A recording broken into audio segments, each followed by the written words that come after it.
जब मेरी उम्र 18 साल थी तब मेरे साथ ये दर्दनाक हादसा हुआ। मैं अपने भाइयों की अकेली बहन थी। मेरे 2 भाई थे और मेरी माँ। पापा का तो बचपन में ही बहुत पहले देहांत हो गया था। मैंने पापा के रूप में अपने बड़े भाई को ही देखा था, जो मुझे बेहद प्यार करते थे। हर वक्त मेरी छोटी से छोटी बात की चिंता में लगे रहते थे। मैं अक्सर सोचती थी कि एक भाई अपनी बहन के लिए इतना कैसे कर सकता है। मेरे भाई सुदेश मुझ पर जान छिड़कते थे। मैं अपनी सहेलियों के बीच बड़े गर्व से कहती कि मेरा भाई ऐसा है, मेरा भाई हीरो है, मेरे भाई के जैसा कोई नहीं। लेकिन जब मेरे भाई की असलियत मेरे सामने आई थी तो मेरी आंखें फटी की फटी रह गईं। काश उनकी सच्चाई जानने से पहले मुझे मौत आ गई होती। कम से कम मेरे भाई के लिए मेरे दिल में जो मान सम्मान था वो कम से कम बना तो रहता। मेरा दिल इस तरह जख्मी न होता। मैं कोचिंग से वापस आ रही थी। आमतौर पर छोटा भाई मुझे लेने आता था, लेकिन आज न जाने क्यों वो नहीं आया था। सभी लड़कियां अपने अपने घर वापस जा चुकी थीं। मेरे सर भी जाने लगे थे, लेकिन मेरी वजह से वो 1 घंटा मेरे साथ बैठे रहे थे। घर से कोई भी आने का नाम नहीं ले रहा था। मैं भी अब परेशान हो रही थी। मेरे घर से कोचिंग सेंटर कुछ ही दूरी पर था, लेकिन मम्मी की सख्त हिदायत थी कि तुम अकेली नहीं आओगी। लड़की जात हो, भगवान न करे कुछ हो गया तो लेने के देने पड़ जाएंगे, मम्मी कहती थी। और मैं उन्हें समझाया करती थी कि मम्मी, मेरे साथ बहुत लड़कियां होती हैं, आप क्यों इतना परेशान होती हैं। लेकिन मम्मी हमेशा मुझे डांट देती थी और गुस्से में कहती, जितना कहा है उतना करो। सुदेश का भी हुक्म है कि तुम अकेले नहीं आओगी, तुम्हें कृष्णा ही लेने आएगा। मम्मी की डांट सुनकर मैं चुप हो जाती थी। कृष्णा भाई अगर आते थे तो अपनी बाइक पर ही आते थे, और अगर मुझे अकेले जाना होता तो मैं कभी कभी पैदल चली जाती थी। इसलिए मुझे कृष्णा भाई का आना बुरा नहीं लगता था, और मैं कोई आशिकी भी नहीं चला रही थी जो मुझे किसी प्रेमी से मिलने का मुद्दा होता। देर हो जाने के कारण अब मेरे सर ने साफ कह दिया था कि हमारी जिम्मेदारी रात 8 बजे तक होती है। अब मुझे अपने घर जाना होगा। अगर आप कहें तो मैं आपको आपके घर छोड़ देता हूँ।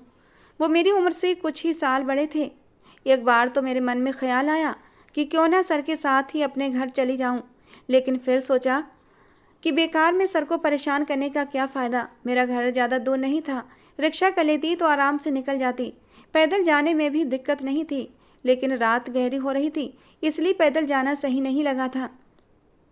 मैंने कहा, सर आप अपने घर जाइए, बेवजह आप मेरी वजह से परेशान हो रहे हैं। मेरा घर पास ही है, मैं रिक्शा लेकर चली जाऊंगी।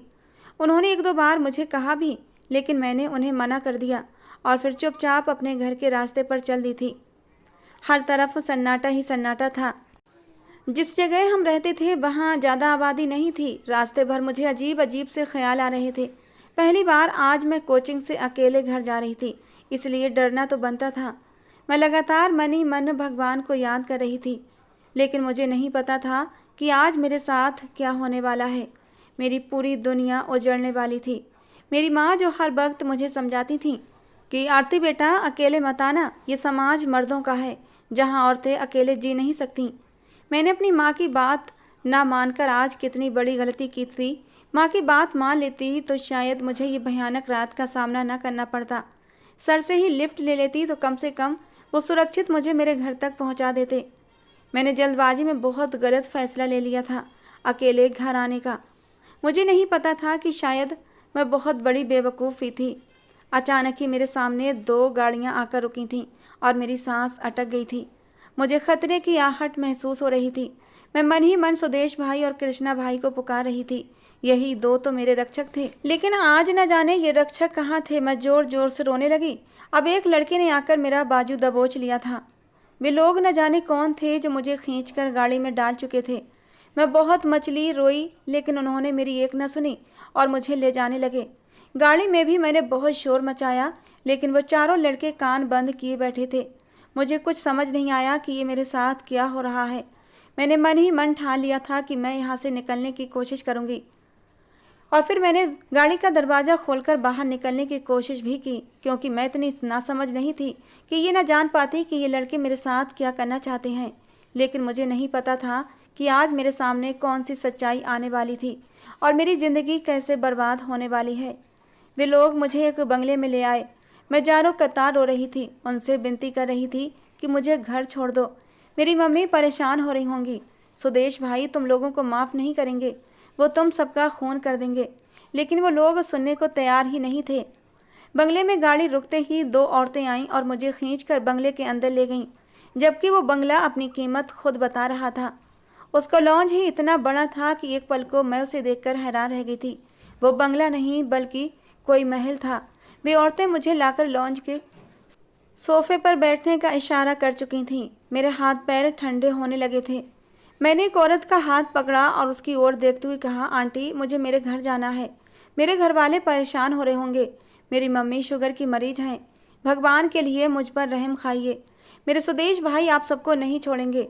मेरे मुंह से बस एक ही नाम निकल रहा था, सुदेश भाई, और मैं कुछ और बोलना नहीं चाहती थी। शायद मुझे पूरा यकीन था अगर सुदेश भाई यहाँ आ गए तो इन सब की हालत ख़राब कर देंगे। लेकिन मुझे नहीं पता था कि असलियत क्या है।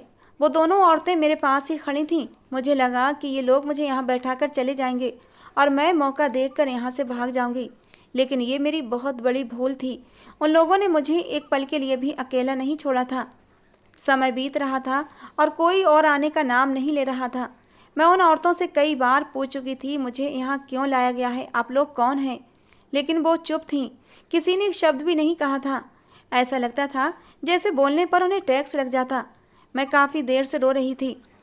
अब तो मुझे भूख भी लगने लगी थी। आज दोपहर का मैंने खाना भी नहीं खाया था, सिर्फ सुबह नाश्ता किया था। मैं भूख के मामले में बेहद कमज़ोर थी। मैंने एक औरत की तरफ देखा और रोते हुए कहा, आप लोग क्या मुझे इसी तरह भूखा मार देंगे? कोई खाने के लिए कुछ दोगे या नहीं? मैंने मासूमियत से कहा था, जबकि मुझे नहीं पता था कि मुझे इतना बेरहम जवाब सुनने को मिलेगा। वो औरत मेरी ओर देखते हुए कहने लगी, पहले साहब की भूख मिटा दो, उसके बाद तुम्हें खाना दिया जाएगा। ये शब्द नहीं थे बल्कि पिघला हुआ शीशा थे। मैं कोई छोटी बच्ची नहीं थी जो उस औरत की बात को न समझ पाती। तुरंत ही मैं अपनी जगह से खड़ी हुई और गुस्से में कांपती हुई बोली, क्या तमाशा लगा रखा है आप लोगों ने? समझ क्यों नहीं आता? मैं यहाँ रहना नहीं चाहती। मुझे मेरे घर जाना है। ना तो आप लोग खाना दे रहे हैं और ना यहाँ बुलाने की वजह बता रहे हैं। आखिर आप लोग चाहते क्या हैं? मेरी आवाज़ पूरे बंगले में गूंज उठी थी। अंदर किचन में काम करते हुए कुछ और नौकर भी बाहर आ गए थे, जबकि सफाई करते हुए नौकर भी मेरी ओर देखने लगे थे। वे सब एक साथ मेरी तरफ देखने लगे थे तो मैं एकदम शर्मिंदा हो गई थी और चुपचाप जाकर सोफे पर बैठ गई। मैं भगवान से दुआएं करने लगी कि किसी भी तरह मैं यहाँ से निकल जाऊँ। मुझे बहुत डर लग रहा था। मुझे पता था मेरी मम्मी की हालत अब तक ख़राब हो चुकी होगी। मुझे सुदेश भाई पर भी बहुत गुस्सा आ रहा था कि उन्होंने मुझे ढूंढने में, यहाँ आने में इतनी देर क्यों कर दी। और अब मुझे अपने सर पर भी गुस्सा आने लगा था। क्या होता अगर वो थोड़ी देर मुझे कोचिंग सेंटर में और रुकने देते? खैर, कुछ देर बाद एक नौकर आया और उस औरत के कान में न जाने क्या कहकर वापस चला गया कि वो औरत मेरी तरफ घूमी और कहने लगी, चलो तुम्हारा बुलावा आ गया है। मेरे दिल की धड़कनें एकदम तेज हो गई थीं। मैं अपनी जगह से खड़ी होते हुए बोली, कहाँ का बुलावा आया है और आप लोग मुझे कहाँ ले जाना चाहते हैं? मैंने कहा है ना, मुझे मेरे घर जाना है। न जाने क्यों तुम सब लोग मेरे पीछे पड़े हो। मेरी माँ बहुत परेशान हो रही होंगी और तुम लोगों को तो मेरे सुदेश भाई नहीं छोड़ेंगे। देख लेना, एक एक से हिसाब लेंगे। तुम सबको नहीं पता कि वो कितने गुस्से वाले हैं और मुझसे कितना प्यार करते हैं। मेरी जरा सी तकलीफ पर तड़प उठते हैं। देखना, अगर उन्होंने तुम सबको जेल न भिजवाया तो उनका नाम भी सुदेश नहीं। मैं वहाँ अकेली थी, लेकिन फिर भी मुझे ऐसा महसूस हो रहा था कि मेरा भाई मेरे आसपास ही मौजूद हो। जबकि वो औरत तुरंत ही मेरा बाजू पकड़कर मुझे खींचने लगी थी और अब मेरी जान सूखने लगी थी। वे लोग कोई मामूली लोग नहीं थे। मेरे चिल्लाने की भी उन्होंने परवाह नहीं की और मुझे खींचते हुए ऊपर बने एक कोने में मौजूद कमरे के पास लाकर खड़ा कर दिया। औरत बोली, अंदर साहब मौजूद हैं, जाओ जाकर उन्हें खुश करो, नहीं तो वो ऐसी सज़ा देंगे कि तुम पनाह मांगोगी, लेकिन तुम्हें मौत भी नहीं मिलेगी। मेरी आंखों से आंसू बेबस होकर बहने लगे थे। न जाने ये लोग मेरे साथ क्या करना चाहते थे। मुझे कुछ समझ नहीं आ रहा था। मैंने फ़ौरन कहा, मैं कहीं नहीं जाने वाली, मुझे मेरे घर जाना है। मैं भला क्यों किसी मर्द को खुश करूं? मेरी मम्मी कहती हैं कि गैर मर्द को खुश करने वाली औरतें बहुत गंदी होती हैं, फिर कोई भी उनके पास आना पसंद नहीं करता। हटो यहाँ से, मुझे नीचे जाना है। मैंने एक औरत को हटाकर नीचे भागने की कोशिश की, लेकिन उसने मुझे कसकर पकड़ लिया और कमरे का दरवाज़ा खोलकर अंदर चली गई। सामने ही एक आदमी पीठ मोड़े बैठा था। न जाने वो कौन था। पीछे से तो उसकी बॉडी देखने से पता लग रहा था कि काफ़ी हैंडसम होगा। काली जीन्स और लाइट ब्लू शर्ट पहने वो किसी हीरो से कम नहीं लग रहा था, लेकिन मुझे नहीं पता था कि वो कौन है। वो औरत उस आदमी की तरफ देखते हुए बोली, साहब जी, ये भागने की कोशिश कर रही थी और जब से आई है बदतमीजी पर बदतमीजी कर रही है और लगातार अपने भाई सुदेश की धमकियां दे रही है। आप हुक्म करें इसके साथ क्या करना है। और जैसे ही कुर्सी एक झटके से घूमी थी और सामने बैठे व्यक्ति को मैंने देखा था, मैं भूकंप की चपेट में आ गई थी। ऐसा लग रहा था जैसे मेरे पैरों तले से ज़मीन खिसक गई हो। मैंने कभी अपने ख्वाबों ख्यालों में भी नहीं सोचा था कि सामने बैठा ये व्यक्ति भी हो सकता है। वो एक नौकरानी की तरफ देखते हुए गुस्से से बोला, तुम्हारी हिम्मत कैसे हुई मेरी प्रिंसेस के बारे में ऐसी बात करने की? जाओ और दफ़ा हो जाओ यहाँ से। उसे हर हक हासिल है, वो तुमसे बदतमीजी भी कर सकती है और तुम पर हुक्म भी चला सकती है। दोनों नौकरानियां तुरंत सहम कर वहाँ से चली गई थीं और मैं अपनी जगह खड़ी बिल्कुल स्तब्ध निगाहों से सामने मौजूद व्यक्ति को देख रही थी। वो अपनी गंभीर आवाज़ में बोला, प्रिंसेस मेरे पास तो आओ, कब से तुम्हारी राह देख रहा हूँ, लेकिन बस से एक ज़रूरी मीटिंग में मुझे उलझा कर रख दिया था। खैर बताओ, सुदेश और कृष्णा कैसे हैं? सामने बैठा वो खूबसूरत पर्सनालिटी का मालिक कोई और नहीं बल्कि सुदेश भाई का सबसे अच्छा दोस्त था, जो 2 साल पहले कनाडा कमाने के लिए गया था और आज उसे अपने सामने देखकर मैं हैरान हो गई थी। उसका मुझे अगवा करना मुझे बिल्कुल समझ नहीं आ रहा था। मैं हकलाते हुए बोली, राहुल भाई, आपने मुझे अगवा किया है। सुदेश भाई को पता चला तो वो बहुत गुस्सा करेंगे। आपको पता है ना वो मुझसे कितना प्यार करते हैं। मैं राहुल को अच्छे से जानती थी। वो मेरे भाई के बहुत अच्छे दोस्त थे और हमारे घर भी उनका आना जाना लगा रहता था और मैं सुदेश भाई और कृष्णा भाई की तरह राहुल को भी भाई कहकर पुकारती थी। और आज उन्हें सामने देखकर मुझे खुशी भी हुई, लेकिन साथ में हैरानी भी हुई कि भला उन्होंने मुझे अगवा क्यों किया। वो मेरी ओर देखते हुए बोले, तुम्हें परेशान होने की ज़रूरत नहीं है प्रिंसेस। तुम्हारे सुदेश भाई को किसी चीज़ की खबर ही नहीं होगी। वो तो तुम्हें पागलों की तरह कोचिंग सेंटर में ढूंढ रहा होगा। अरे उसे क्या पता कि मैं कनाडा से वापस आ गया हूँ। खैर तो मुझे ये बताओ कि मेरी प्रिंसेस कैसी है। वो कदम दर कदम चलते हुए मेरे करीब आया और मेरे गले में बेबाकी से हाथ डालते हुए ऐसे बोला जैसे हम दोनों जिगरी दोस्त हों। मैं तुरंत ही बिजली का करंट खाकर दूर हो गई थी। मैं राहुल को राहुल भाई कहकर जरूर बुलाया करती थी, लेकिन वो मेरा सगा भाई नहीं था और उसके स्पर्श ने मेरे तन बदन में करंट मार दिया था। भले ही मेरी उम्र 18 साल थी, लेकिन सुदेश भाई और मम्मी मुझे हमेशा यही सिखाते थे कि बेटा, औरत की इज्जत उसके अपने हाथ में होती है, अपनी इज्जत को कभी मत गंवाना। और मैं ऐसा ही करती थी, लेकिन आज मुझे सब कुछ खतरे में महसूस हो रहा था। राहुल का बदला हुआ रूप मुझे बहुत कुछ बताने के लिए काफ़ी था। उसकी आंखों में उतरती मदहोशी, उसके लबों की खिलती मुस्कान, उसका ये बेबाक अंदाज, मुझे सब कुछ समझ आ रहा था कि राहुल के इरादे क्या हैं। और इसीलिए जैसे ही राहुल मेरे करीब हुआ था, मैंने उसे एक दूर झटक दिया था। मेरे झटके पर उसके चेहरे पर एक गुस्से का भाव आकर ठहर गया था। वो मेरी तरफ देखते हुए कहने लगा, ऐसा मत करो प्रिंसेस, तुम्हारे लिए बहुत बुरा साबित होगा। मेरा हाथ झटकना तुम्हें महंगा पड़ेगा। तुम्हें पता है ना, मुझे पसंद नहीं कि कोई भी मेरी आज्ञा का पालन न करे, फिर चाहे वो तुम ही क्यों ना हो। एक पल के लिए मेरा वजूद कांप गया और मैं रोते हुए बोली, राहुल भाई, आप मुझे यहाँ लेकर क्यों आए हैं? अगर आपको मुझे यहाँ बुलाना था तो सुदेश भाई के साथ बुला लेते। आपको पता है ना मम्मी कितना परेशान हो रही होंगी। आपके आदमी मुझे यहाँ उठाकर लाए हैं और इतनी बेरहमी से मेरा बाजू मरोड़ डाला। मुझे मेरे घर जाना है। भगवान के लिए कुछ कीजिए, मुझे मेरे घर भेजिए। मैं यहाँ नहीं रह सकती, सुदेश भाई बहुत गुस्सा करेंगे। मेरे इतना कहने की देर थी कि राहुल का दिमाग एकदम से घूम गया था और उसने मेरे सीधे गाल पर उल्टे हाथ का जोरदार थप्पड़ मार दिया और जिसकी ताब न लाते हुए मैं वहीं ज़मीन पर गिर पड़ी थी। वो मेरी तरफ देखते हुए बोला, प्रिंसेस, पहले तो अपने मुंह से मुझे भाई भाई कहना बंद करो। भाई नहीं हूँ मैं तुम्हारा, समझी? और दूसरी बात, मैंने अभी कहा ना कि मेरे सामने सुदेश का नाम भी मत लेना। तुम्हें क्यों नहीं समझ आ रहा कि मुझे उससे नफरत है? अगर तुमने फिर से मेरे सामने सुदेश का नाम लिया तो याद रखना, अभी के अभी तुम्हें मौत के घाट उतार दूंगा। और ज़्यादा अगर तुमने बकवास की तो हो सकता है कि तुम्हारा सुदेश भाई जहाँ तुम्हें ढूंढ रहा है वहीं अपने आदमी भेजकर उसी पल उसे शूट करवा दूंगा। अगर तुम चाहती हो कि सब कुछ खैरियत से हो तो चुप रहो और जैसा मैं करता हूँ मुझे करने दो। उसके लहजे में आग जैसी फुनकार थी। मैं अपनी जगह पर सहमी सी रह गई थी। धीरे धीरे राहुल मेरे बेहद करीब आ चुका था, मुझे अपनी बाहों के घेरे में ले चुका था। मैं बिन पानी की मछली की तरह तड़प रही थी। उसके होंठ मेरी गर्दन पर पड़े तो मुझे ऐसा लगा जैसे मेरी गर्दन पर किसी ने अंगारे रख दिए हों। मेरे मुंह से बेबसी से सिर्फ इतना निकला था, राहुल प्लीज़ ये मत करो, ये गलत है, मैं जी नहीं पाऊंगी। और पता नहीं राहुल को अचानक क्या हुआ, उसने अचानक मुझे दूर झटक दिया था और मुझसे दूर हटकर एक सोफे पर जा बैठा। उसके चेहरे पर इस समय चट्टानों जैसी सख्ती थी, आंखें लाल अंगारा हो रही थीं, जैसे वो खुद पर कंट्रोल करने की कोशिश कर रहा हो। वो इतना गुस्से में क्यों था मुझे समझ नहीं आ रहा था, लेकिन वो मुझसे दूर हट गया था, मेरे लिए यही काफ़ी था। मैं वहीं दीवार के सहारे बैठती चली गई थी, मेरी आंखों से आंसू जारी थे। कुछ देर बाद राहुल ने अपनी जेब से मोबाइल निकाला और किसी को फ़ोन करने लगा, और कॉल करते करते राहुल कमरे से बाहर निकलता चला गया था।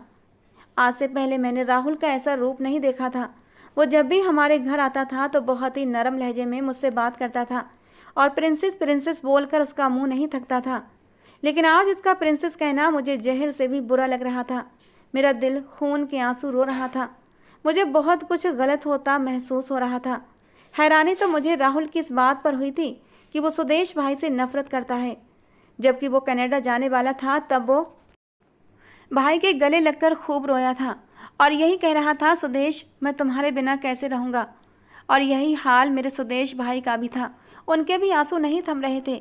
जबकि मैंने और कृष्णा भाई ने सुदेश भाई का बहुत मजाक उड़ाया था कि आप राहुल भाई के दोस्त नहीं बल्कि उनकी महबूबा हैं। लेकिन अचानक ही कुछ दिनों बाद राहुल का जिक्र हमारे घर में पूरी तरह से बंद हो गया था। न सुदेश भाई राहुल का जिक्र करते थे और ना ही कृष्णा भाई। एक दो बार मैंने कृष्णा भाई से उनका जिक्र करना भी चाहा, लेकिन उन्होंने मुझे टोक दिया था और बात गोल गोल घुमा दी थी।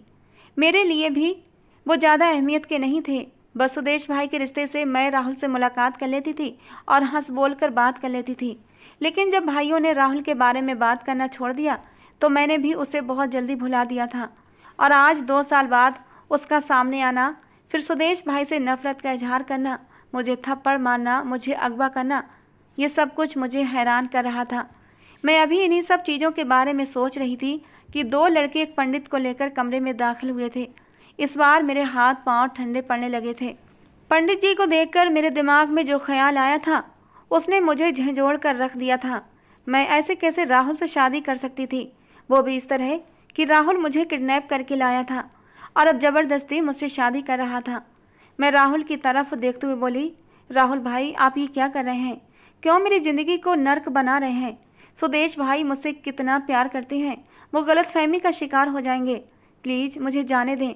लेकिन राहुल ने मेरी बातों को अनसुना कर दिया। वो मेरी ऐसी बातें सुनना ही नहीं चाहता था। मेरी आंखों से आंसू बह रहे थे और पंडित जी के सिर पर उन लोगों ने बंदूक तान कर रखी हुई थी। वो मेरा हाथ पकड़कर बाहर ले आया था जहां उसके आदमियों ने पहले से मंडप तैयार कर रखा था। पंडित जी उस मंडप पर जाकर बैठ गए थे और अब शादी करवाने की तैयारियां कर रहे थे। पंडित जी को भी अपनी जान प्यारी थी, इसलिए राहुल के आदमी जैसा कह रहे थे पंडित जी वैसा ही कर रहे थे।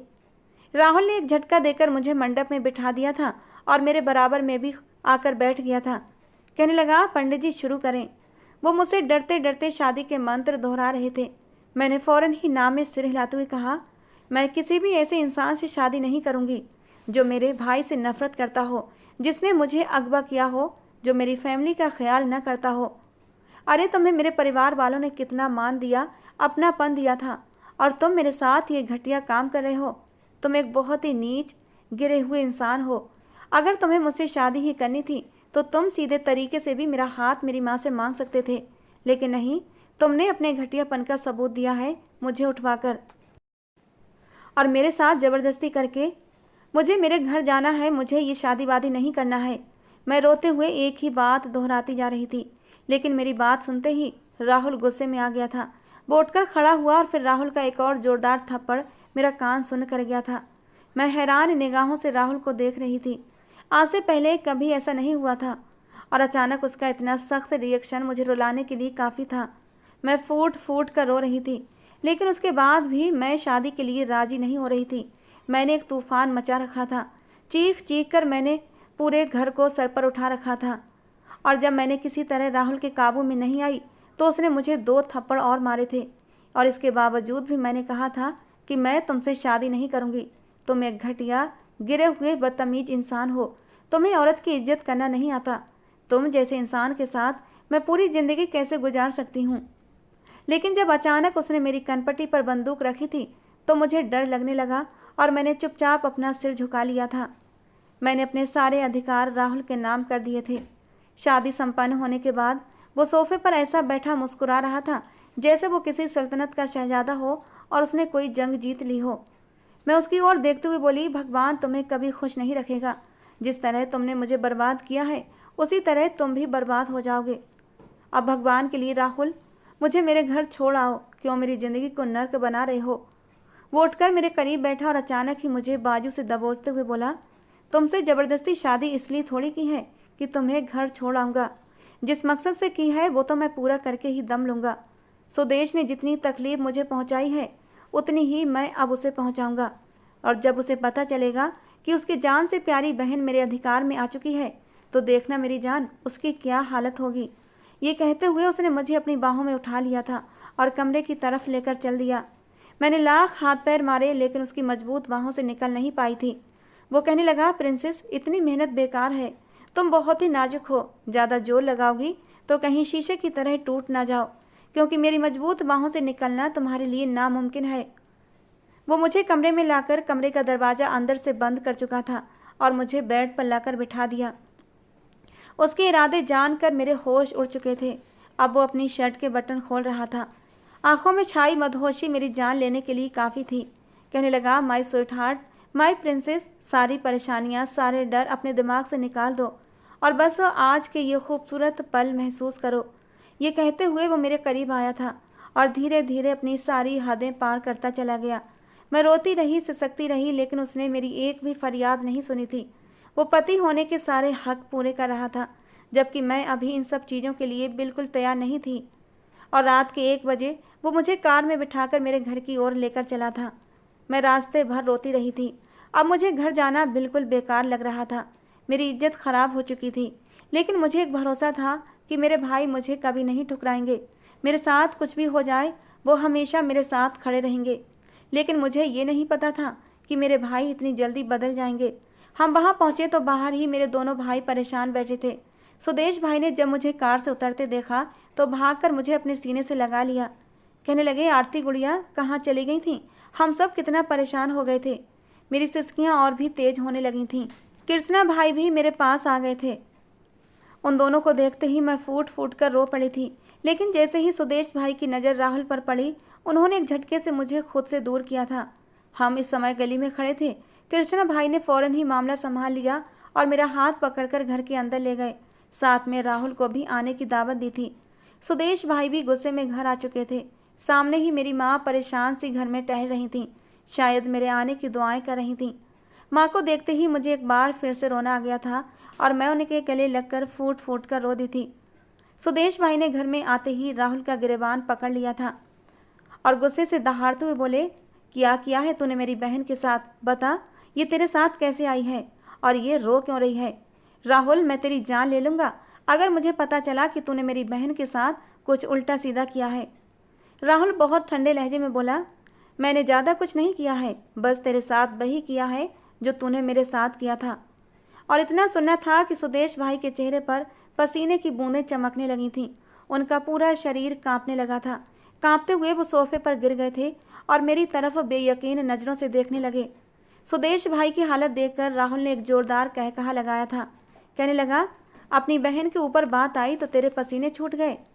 वो भी मेरी बहन थी जिसके साथ तूने दरिंदगी की थी। वैसे चल, तुझे हार्ट अटैक आने से बचा लेता हूँ कि मैंने तेरी बहन के साथ जो कुछ भी किया है वो जायज़ तरीके से किया है। उसे अपनी बीवी बनाया है। अगर यकीन नहीं तो अपनी बहन से पूछ ले।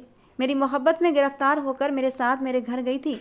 वहाँ पहले मेरे साथ शादी की और फिर उसके बाद पति पत्नी वाला रिश्ता भी बनाया।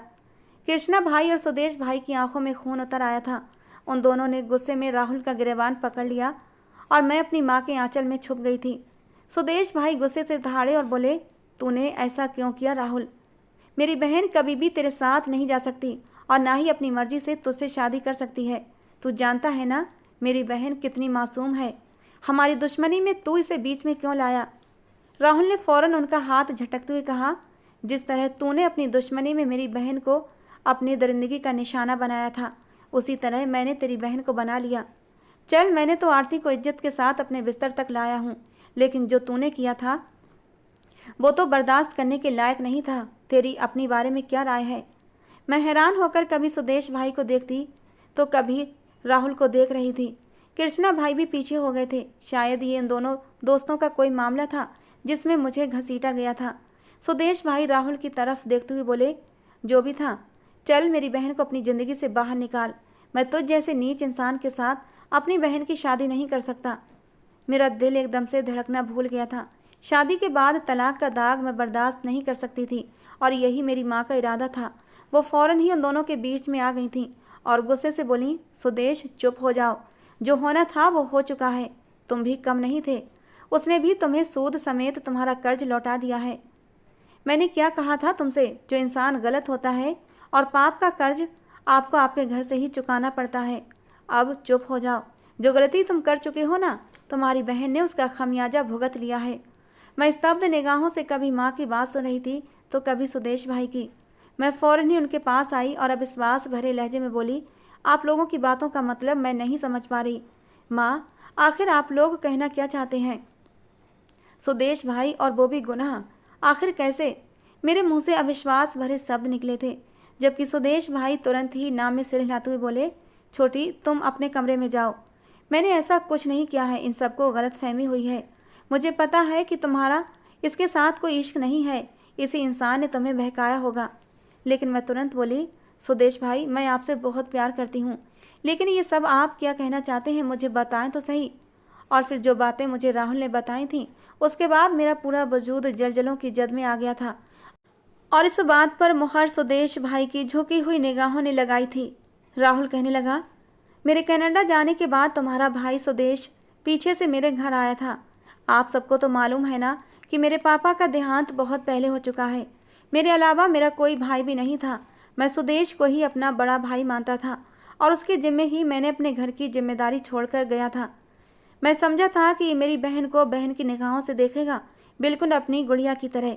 लेकिन इसने ऐसा कुछ भी नहीं किया, बल्कि मेरे जाते ही अगले दिन वो मेरे घर में चुपचाप घुसा और मेरी मासूम 17 साल की बहन के साथ दरिंदगी की, उसे बर्बाद कर दिया। मेरा इरादा भी तुम्हारे साथ यही सब कुछ करने का था, लेकिन मेरा ज़मीर ये गवारा नहीं कर रहा था। जब मैंने तुम्हें कमरे में बुलाया था तो मैं भी तुम्हारे साथ यही सब कुछ करने वाला था, लेकिन मेरा ज़मीर मुझे इस बात की इजाज़त नहीं दे रहा था। मैंने हमेशा तुम्हें इज्जत की नज़र से देखा था। जैसे ही मैं तुम्हारे करीब हुआ था तो मेरे दिलो दिमाग ने मेरा साथ नहीं दिया था, बल्कि मुझे झकझोर कर रख दिया था कि तुम गलत कर रहे हो। जो तुम्हारी बहन के साथ हुआ वही तुम दूसरों की बहन के साथ कर रहे हो। मेरी निगाहों में मेरी बहन का चेहरा घूमने लगा था और मैं चाह कर भी तुम्हारे साथ बिना रिश्ते के कुछ भी नहीं कर पाया था। इसीलिए मैंने तुमसे उसी वक्त शादी की और फिर उसके बाद तुम्हारे करीब आया। मैं जानता हूँ मैंने तुम्हारे साथ गलत किया। ज़बरदस्ती के रिश्ते कभी मजबूत नहीं होते, लेकिन जो तुम्हारे भाई ने किया था उसके बाद इतना तो मेरा हक बनता ही था ना। मैं हैरान होकर राहुल की बातें सुन रही थी और जब मैंने सुदेश भाई की तरफ देखा तो मेरा विश्वास टूट चुका था। मुझे यकीन नहीं आ रहा था कि मेरा भाई मुझे ऐसे मौके पर अकेला छोड़ देगा। मुझे ऐसा महसूस हो रहा था जैसे मैं रेगिस्तान में खड़ी हूँ और हर तरफ धूप ही धूप है। मेरे सिर पर छांव करने वाला मेरा सहारा छिन गया था। मुझे अपने भाई से नफरत महसूस हो रही थी। वो ऐसे कैसे किसी की बहन की इज्जत खराब कर सकते थे। मैंने उसी पल राहुल की तरफ अपने कदम बढ़ाए थे और उसके आगे हाथ जोड़ते हुए बोली, भगवान के लिए राहुल, मेरे भाई को माफ़ कर दो, पर मुझे तलाक मत दो। मैं तुम्हारे साथ अपनी पूरी ज़िंदगी बिताना चाहती हूँ। सारी ज़िंदगी अपने भाई की गलती का खमियाजा भुगतना चाहती हूँ। क्या तुम मुझे कबूल करोगे? जबकि वो सिर ना में हिलाने लगा था। कहने लगा, मैंने तुम्हारे लिए कभी गलत नहीं चाहा प्रिंसेस। जिस तरह से मैं तुम्हें प्यार करता था, आज भी मेरे दिल में तुम्हारे लिए वही जगह है। लेकिन जो तुम्हारे भाई ने किया था उसके बाद मुझ में हिम्मत नहीं है कि मैं तुम्हें कबूल करूं। लेकिन मेरी मिन्नतें करने पर वो मान गया था और मुझे अपने साथ ले गया। बाद में मेरी माँ ने राहुल की बहन के साथ सुदेश भाई की शादी करवा दी थी और सुदेश भाई को भी अपनी गलती का एहसास हो गया था। इसलिए उन्होंने चुपचाप राहुल की बहन से शादी कर ली थी और अब उसे बहुत ही इज्जत और प्यार से रख रहे थे। लेकिन मेरे दिल में सुदेश भाई के लिए नफरत का बीज पड़ चुका था, वो निकल नहीं सका। आज हमारी शादी को 5 साल हो गए हैं, लेकिन मैंने मुड़कर अपने घर कभी कदम नहीं रखा। जब भी मुझे कृष्णा भाई और माँ की याद आती थी तो मैं उन्हें अपने घर बुला लेती थी। इन 5 सालों में कई बार सुदेश भाई ने मुझसे मिलने की कोशिश की, लेकिन मैंने उन्हें अपनी ज़िंदगी से ऐसे निकाल दिया था जैसे वो कभी इस दुनिया में थे ही नहीं। राहुल एक बहुत ही अच्छा पति साबित हुआ। उसने मेरे साथ जो ज़बरदस्ती की थी उसके लिए उसने मुझसे माफ़ी मांगी थी और मैंने भी उसे माफ़ कर दिया था। और फिर राहुल ने मुझे इतनी मोहब्बत और मान दिया कि मैं अपनी ज़िंदगी की उस रात को भूल चुकी थी जो मेरे साथ उसने की थी, और एक खुशहाल ज़िंदगी अब मैं उसके साथ गुजारने लगी थी। तो दोस्तों, आज की हमारी ये कहानी आपको कैसी लगी ज़रूर बताना। पसंद आई हो तो प्लीज़ लाइक करना। रोज़ एक नई कहानी सुनने के लिए हमारे चैनल को भी सब्सक्राइब करना। मिलते हैं दोस्तों अगली किसी नई कहानी के साथ।